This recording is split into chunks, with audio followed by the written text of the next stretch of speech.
Hi everyone, thank you for joining us today on the Ascension Sessions. I'm here with the lovely Maureen St. Germain, who's going to talk to us today about all sorts of high vibration topics, such as, what is 5D, what is Ascension. We're going to talk about her books a little bit, Waking Up in 5D, and the Akashic Records. So I'm so glad you're here with us today. So Maureen, thank you so much for coming on the show. Thank you for having me. It's a real pleasure. Thank you. So I would love for you to just tell our audience a little bit more about yourself and kind of what your background is and how you came up with the title of a practical mystic. Aha. Well, I'm a lot like most of your audience. I was just an everyday person. I worked in the corporate world. I raised a family. I have 4 sons. But I began doing my esoteric work in Wisconsin, and a woman was writing a book called Famous Wisconsin Mystics, and she gave me the title, The Practical Mystic. And I think it fits because I love teaching people tools that make their life easier. And most of the things that I teach, I tried out on myself first and found that they worked. And also I was getting lots of good information from my guidance and spiritual teachers. And I did a lot of that work through the work of the Merkaba and sacred geometry, and then everything just kind of opened up. Beautiful. Thank you. So obviously you've been working in this Ascension realm for a long time, and I have. Our channel here on YouTube is to gather different perspectives and opinions and experiences of different luminaries on the topic of Ascension. So I would love for you to share your personal definition of Ascension and what it means to you. Well, my personal definition of Ascension has evolved. And I like to joke around and say the Ascension is not like the Jesus kind, where we're going to die first. So that's the good news. We're all going to be evolved people, and we're all going to be our ascended master selves, and we're going to hit critical mass, and everybody's going to flip, kind of like a teeter-totter. So what does that look like to me? Well, it looks to me like 5D. So the 5th dimension is a expression of unconditional love. It is a place where we don't have judgment. And 3D is a place of polarity. And we chose this game of polarity to have experiences and to have opportunities to grow and learn. And now we're ready to shift into the 5th dimension, which is our ascended master selves. And the interesting thing is, you're not going to go there and stay there. So I joke around and say, it's not like getting a driver's license that once you have the license, you can drive any car anywhere you want. It's more like, I have to get a car. And when you borrow a car, you have to give it back. So we become 5th dimensional in a moment, and then we slip back. Something triggers us. And so part of what I'm teaching people is to recognize the triggers so that you can identify and be ahead of the curve. Like if you know, for example, that where you're going, everybody says hello by saying hola, then you're prepared. So when someone says hola to you, you can say hola, and you say it authentically. So part of what I'm teaching people is how to be their authentic 5th dimensional self before they've, quote, earned it, or before they've learned it, and fake it till you make it kind of thing. I was just going to ask you, is that kind of like fake it till you make it? Yes, it is. And I'm glad that you mentioned that people can kind of slip in and out of 5D. So do you find that it's possible to start your day off in 5D reality where the birds are singing, the sun is super brilliant, diamond white, and you're having a great morning, and then something triggers you and you can feel like negative energy coming in and you're kind of slipping back down into a lower density? Exactly. What happens is the things that we haven't resolved, our wounds, our unresolved issues, can be trigger points. And the higher you are in your own vibration, the more likely you are to be triggered, which is why you want to be proactive and ahead of the curve. So for example, I had a stepfather who was a lovely human being, but he was also had a sharp tongue. And so I would beat him to the punch and tell him, oh yes, I'm very different. And he'd start to say something, and I would agree with him and take it to the next level so he could not insult me. That way, I stay in my place, and I don't take offense. And one time when he said, "Oh, you're just like your mother," I smiled at him and said, "Thank you. That's one of the nicest things you've ever said to me." And I didn't, and he stopped. He couldn't finish his sentence. And then my mother kind of leaned into me. She said, "Honey, I don't think," and I said, "I get to choose how I receive it." And so that's what I like to teach people. You can be prepared to receive unconditional love and to find the love in the statements that are made. Right. It's awesome. And that's a beautiful way to spin it, right? And find the positive. Yeah. Right. And I think, would you agree that it's often looking for the positive in those moments, in those situations, I think when you can? We have to prepare ourselves that there's love behind every unkind remark. You know, that's actually in the Course in Miracles. And when we announce to ourselves there's love behind every statement to me, then whatever is loving is apparent to us right away. If we have to think it through, we're likely to be triggered. So that's why you want to be prepared and create not only language in your vocabulary that's comfortable for you, but also to do the spiritual work so that when the incoming comes, you're dodging it and you think, "Oh, that's interesting. Oh, that's, yeah." And you just like you don't even take offense. Right. Yeah. And what are your top 3 tips, let's say, for the audience, on so Ascension, the number 1, on staying in your highest vibration in 5D energy throughout your day? The number 1 is I am waking up in 5D. So when I go to bed at night, I announce I am waking up in 5D. And it was kind of like what you opened with, that you can wake up with that energy, and that kind of helps set the tone. Then when you notice you're feeling really awesome, you'd say, I'm claiming a day of heaven on earth for me and everyone I come in contact with. And then you can even do it for events or opportunities. And a great example is one of my students said that she had a family reunion coming up, and all the family members were very harmonious, and they were going to rent a house and live and stay together for about a week. But one of her siblings was very troublesome. And so she kept announcing, I'm having a week of heaven on earth with my family reunion next month, like that, over and over. And at the last minute, her sister called, the one that was the one who would always cause all the drama, and she said, I'm not coming to the family reunion. I'm checking myself into a detox facility. And she said, we had the best time. And it's kind of funny because she was praying for her as well, Right. by claiming that week of heaven on earth for everyone. Right. And the thing is with that statement, heaven on earth is where we're going, but it's also where we are. And so when we ask for heaven on earth, and we announce, I am having a day of heaven on earth, we're actually telling the universe, I'm ordering that. Exactly. And It's then- like saying, I choose. Right, I choose. Or I exactly. am. Right. Yes. Right. Make it- And then the third thing I would offer is to be aware of your polarity language and to learn alternate words. So instead of saying something is good or bad, right or wrong, the best, instead choose different words. Wow, that's interesting. That's awesome. I didn't know that. I prefer this. That's a match for me. Like that. Right. And those words are all found in this book, Waking Up in 5D. There's actually a table so you can look and compare and make your own. That's great. Thank you so much for those tips.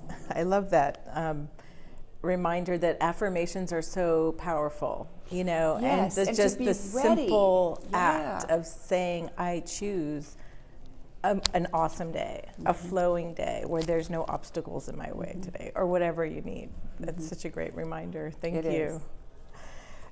Let's talk a little bit about the Akashic Records and how you work with them, because I know you've worked with them for a long time. And can you define the Akashic Records a little bit and how Yes. you work with them, please? Many years ago, I was in a car waiting for my host to finish up her inspection of a building, and we were going to go to dinner, and I fell asleep, and when I woke up, I was given a message as I was waking up, and the message was that an astrologer had a message for me.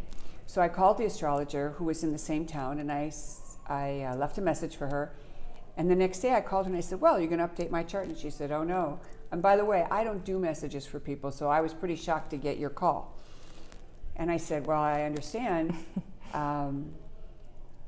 So what gives? And she said, well, when I went to my guides who give me messages, they said, we have a message for you. That I was being given access to a dimension that was closed to humanity for eons, and that I would be given a personal guide.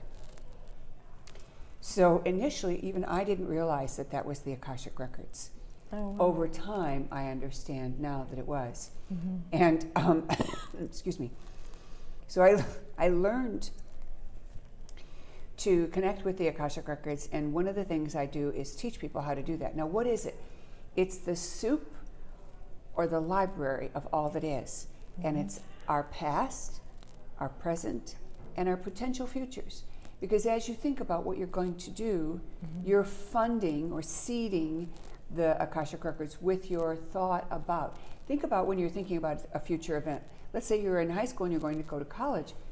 You're thinking about maybe 2 or 3 different colleges, so you're seeding possible futures. Then you get a rejection letter, then you get an acceptance letter, or 2 acceptance letters, then you juggle, what are those 2? And at some point, you unhook from that and choose one, or maybe you don't even decide for sure you made the best choice until you're in that environment, and then all those other energies start to fade away. So all those possibilities exist, and in the records, we can access when you're about to make a decision. You can also access sometimes when other people are making decisions that are going to impact you, and sometimes when we're in the Akashic Records, we actually can tell that not everyone has made their decision, and it's still up for grabs. Right. It's very So interesting. that is very interesting. It sounds like timelines, right? Like in your future, you have maybe 3 potential timelines, let's say for going to college. And you get to choose which timeline you're going to go on. And these are all like ingredients in the soup that are waiting for you to Mix be them up. consumed or Right, yeah, or to mix them. use. Exactly. Yeah. So are the Akashic Records predetermined, or are they being added to moment to moment? They're being added to moment to moment, and Okay. that's why I say potential futures. Right. Because all of your potential futures are in the Akashic Records. So it isn't infinite, but it is the probable futures that you are funding. So the determining factor is you. What am I thinking about? What am I putting my energy into? Me putting my energy in is me funding it. It's like putting money in a bank account Right. until you need it. Beautiful. I love that. That's such a great, simple definition. Like, I hope it really helps people understand. Yes, 'Cause and you know, another thing is when we work with the Akashic Records, even though we all say we're going into the Akashic Records, to be frank, we don't go in the records. We go like to the threshold. So if this table is the Akashic Records, we're standing at the edge and we're working with guides who are pulling material for us and bringing it to the threshold. And the reason for that is if we were standing in the middle of this and we saw something that had to do with a family member or perhaps your spouse, and it was not a nice thing that they did in a past life, you might get angry, and your anger would go into the records, and you could see how you could create a strange loop. Right. So we work on the threshold, but inside the records, they're so alive, it's like they're moving. Like if you were standing in the records themselves, it would be like a wave pool, and it would pull you back and forth. Wow. So they're like librarians, kind of. And are there keepers of the Akashic Records who are always there, kind of like guardians? Yes, there's multiple kinds of people, beings there. There are guardians. There are also record keepers who are there temporarily. They've taken on this assignment and they want to be in that experience because it's so loving and so supportive. And there are even humans who have been record keepers who are now accessing the records for other people, Right. which is very Like profound. Akashic readers. Right. And is that a service that you offer? Yes, Akashic I reading? do specialized appointments with people. My primary work is training people in the Ascension mysteries, sacred geometry, how to manifest using sacred geometry, and how to clear the dramas that you have and open you up to your most evolved self. One of my most important pieces of work is a higher self connection that I teach. And I tell people, if you follow my protocol, you'll have 100% accuracy. Awesome. Would you like to Share it? share a little I bit? would love to share it. First of all, it takes 3 things. So there's 3 things to the protocol. I used to have 7. So if you've seen one of the older versions, it's been simply condensed to make it easier for people to learn. But you pick a time period, 45 days, and then you work in a meditation with your higher self to get your signal or symbol for yes, no, and neutral.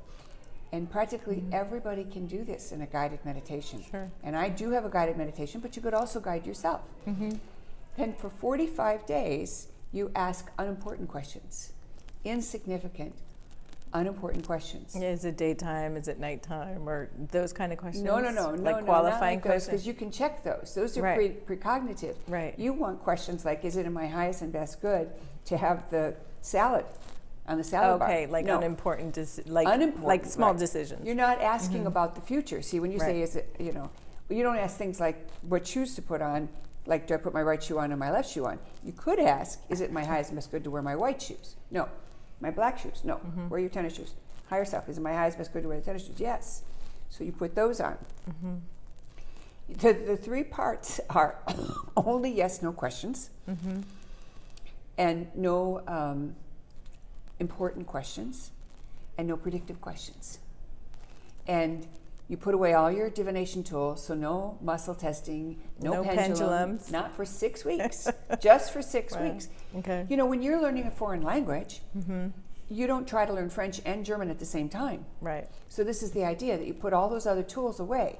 Now, I will tell you that I have even lectured before 150 people in a Dowsers convention, and they asked me to present, and I chose to present on that one subject. And I asked everyone, how many of you have had your pendulum lie to you?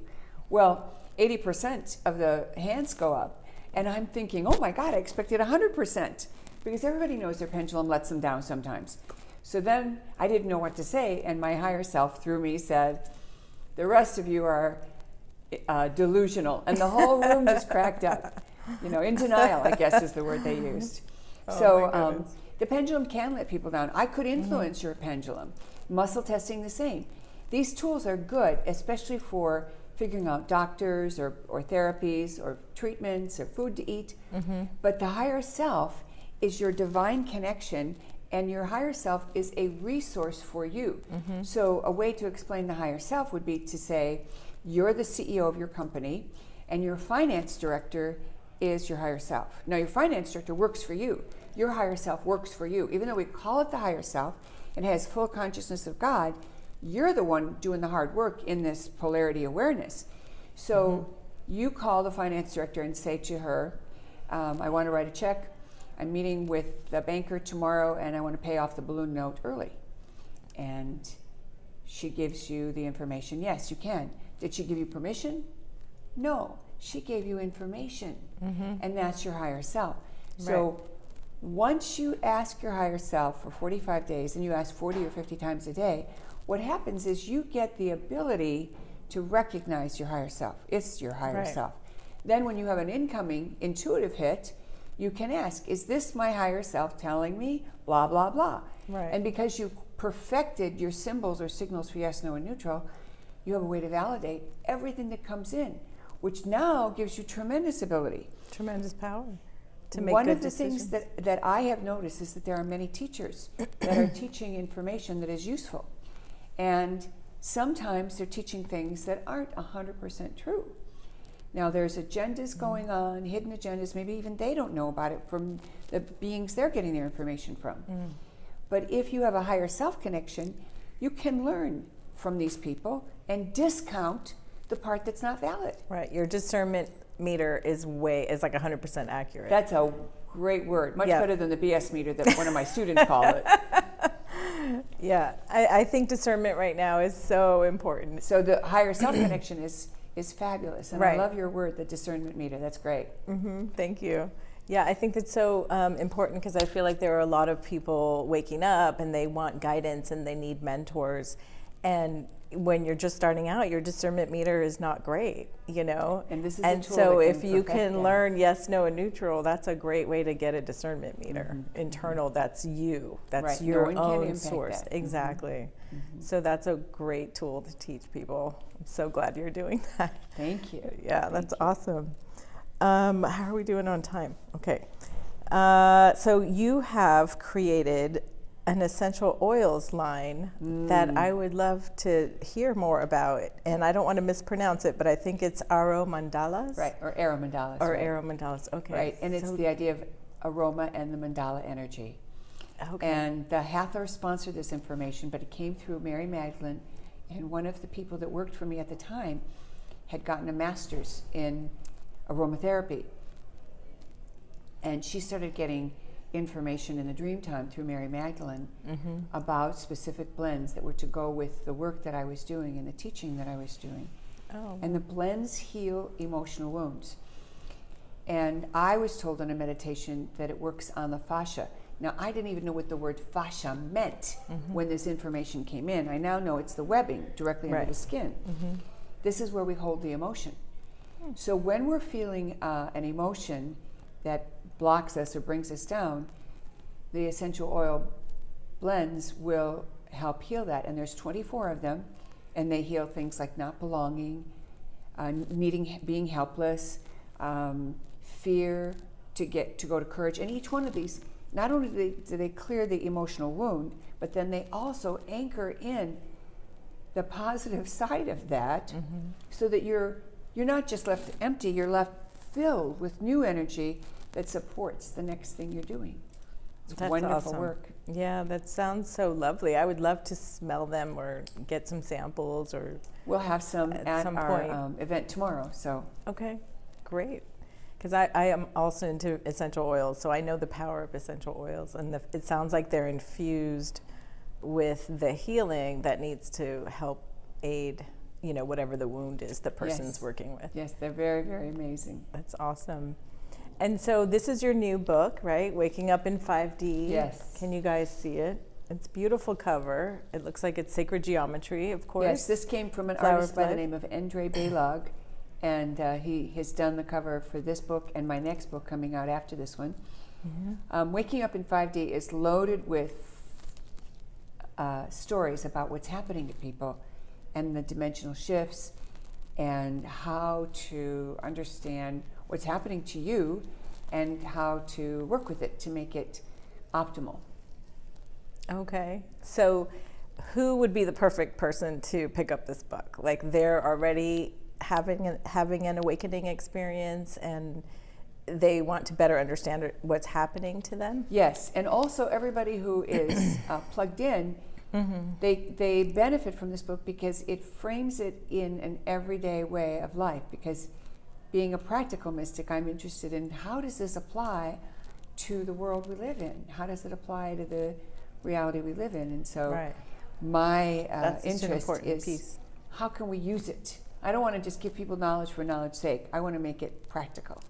That's such a great point, because I feel like a lot of the spiritual information that is channeled or downloaded is very etherical. Right, and how do we make sense of it? Yes, and how do we apply it to our daily lives moment to moment, and you have to really kind of study it and dissect it and then take it apart and try to do it on your own. It's true. Yeah. One of the things in the book that's quite mind-boggling, and I wrote about it 10 years ago or 20 years ago, but no one caught it, and that is that there's no more karma. And when I first was given this information by my own guides, I thought, well, that's interesting. I never heard that one before. And it turns out I was the only one teaching it at the time. When was that? How many years ago? 1995. Oh, wow. It's a long time ago. A long time ago. Yeah, I've heard it's in this book. It's in one of the first books I did. I've heard Cryon say that too, by the way. But he didn't say it when I said it. I said it way before Cryon. Yeah, probably. And one of the things that one of my guides channeled, and it's in the book, is a way to understand it, and that is the game has changed. So we're not playing the same game we used to play. Right. So we can't just say the rules have changed. The whole game has changed. And it's a little bit like looking at football and soccer and saying, what if we eliminated all football that we know, American football, and we only played soccer? Well, there's gentleman's rules. You don't need heavy equipment to protect your body. There's all kinds of changes like that. Right. excuse me, so when we say the game has changed, so this master that channeled through me said, the game has changed. Will you be the first to leave or the last? And the game will be over when the last leaves. Isn't that fabulous? Yeah, it is. So when we hold a belief system about karma, we are locking ourselves down as well as everyone else around us. And the classic example is, a lot of people say, well, what about, the person that stole $5,000 from me? And the answer is there's no more karma. And maybe that person is another version of you anyway, and there is no karma to begin with. And we start throwing out ideas, and it's like, oh my gosh. So it's a big shift in the way we think. Right. And have you seen it play out in your own life or in any of those around you? Absolutely. Yeah. I know for a fact that somebody that stole $5,000 from me turned out, years later, I found out that person was another version of me. Oh, wow. And it's really funny because if you think about that soul and me, we're coming from the same soul source, and he and I are the same. I stole from myself, so I took it from my one person and put it in another person. Is that stealing? It's really hilarious. Maybe not. Maybe not. And then you can just say, you know what? The reason we worry about someone stealing from us is because we used to think there's not enough. But now that we know that there's plenty and there is enough, why don't we act like it and not worry about it? Right. And then, of course, the people who would say, well, what about the bank robbers? And my response is the bank robbers are living in their own world. They're playing their own game. And when that energy shifts, the whole universe shifts. Right. It doesn't matter. And what if all those people are just extras? They're not even stuck like we are. Maybe they're all angels role-playing bad guys until we get the game straight and we're all fine. Wow. That's a really fun thing to ponder. It is amazing to ponder, isn't it? It really is, because that's a great question that a lot of people ask is, well, what about all this crime and what about all this low, density stuff that's happening in our world? Like, where are we really in the big tipping point of this shift, of this energy? Because the people who are in this arena, it's a very small population, of the whole global population. But I understand that it only takes a small percentage to shift the whole population. That's right. And part of that is our own unhooking from those people and situations that have caused us harm and have disappointed us and have hurt us. Right. And it's not so easy to do, but it is possible. And once we decide to forgive ourselves, it's usually pretty easy to forgive everyone else. And then there's another group of people that don't want to forgive everybody else, but they're willing to forgive themselves. So wherever you're stuck, look at that and work on it, and you'll be fine. And remember, the game has changed. So no one's keeping score anymore. Why should we? Right. Too much work. I agree. Well, thank you so much for spending this time with us today. I think it was really fabulous. I learned a lot, and I loved learning about your work. Where can our audience members find more about you? Where can they enjoy your books and they can buy my books classes? in practically any bookstore. I'm also available on Amazon. Maureen St. Germain is my website, MaureenStGermain.com. And info at Maureen St. Germain will get you into our inquiry box, and we would love to hear from you. Okay, great. And I also always have free downloads on my website. Oh, great. That's wonderful. And I will also post all the links for Maureen, in the description when we post these videos. So thank you so much. It was really an honor to have you here today. Thank you.